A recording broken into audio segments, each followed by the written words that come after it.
Na aula de hoje, nós vamos estudar um pouquinho sobre a introdução de um artigo. E a introdução, como o próprio nome diz, ela visa apresentar, introduzir o tema da sua pesquisa. E para fazer essa apresentação, nós temos que incluir um pouco da literatura acerca desse tema. E uma regra, que eu acho que é interessante vocês adotarem, seria utilizar sempre referências mais atuais. Por quê?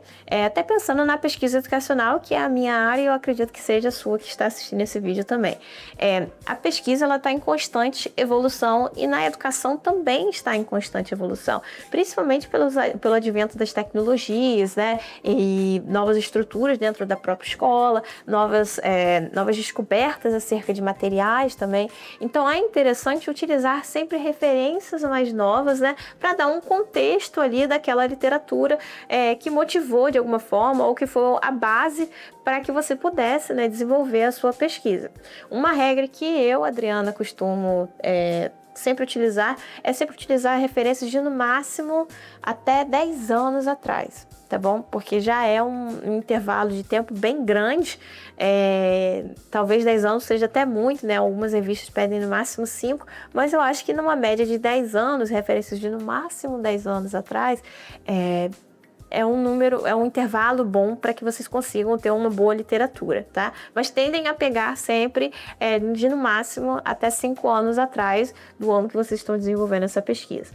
Obviamente vai ter uma referência ou outra que é um pouco mais antiga, que vocês vão utilizar no texto porque ela, de alguma forma se encaixa perfeitamente no texto que vocês estão utilizando, ou que de alguma forma vocês querem evoluir, aquele texto, aquele trabalho desenvolvido e a partir daquele desenvolver uma nova pesquisa ou realizar novas conclusões sobre, enfim, a pesquisa que foi desenvolvida, não tem problema também, tá bom? Mas no geral tendem a pegar sempre referências mais atuais, porque como eu mencionei, a pesquisa está em constante evolução.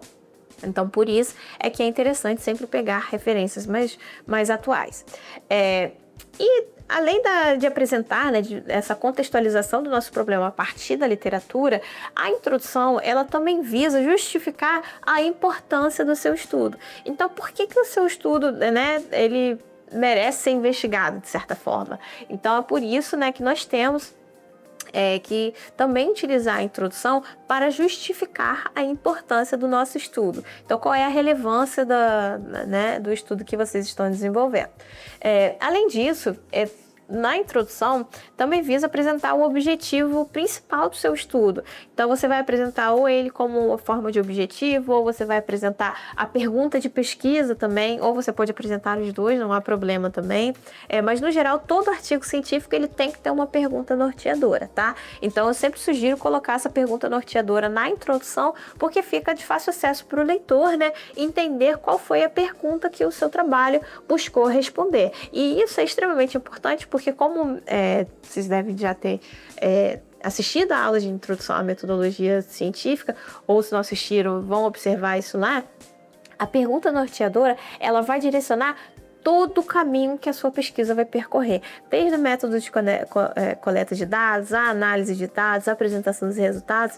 Então, por isso que é extremamente importante apresentar essa pergunta de pesquisa lá na introdução. E no geral, se tende a finalizar, na verdade, essa sessão de introdução de um artigo científico com essa pergunta, tá?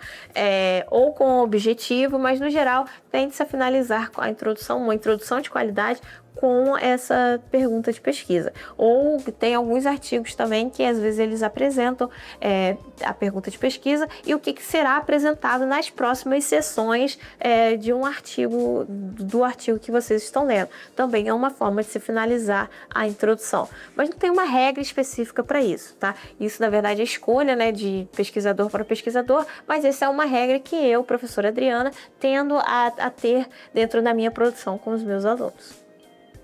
Então, aqui está um exemplo de uma introdução, então vocês podem ver até a formatação das referências, que nós vamos falar um pouquinho mais sobre isso, utilizar sempre referências variadas. Então, sugiro vocês pausarem o vídeo aqui agora para analisar essa introdução.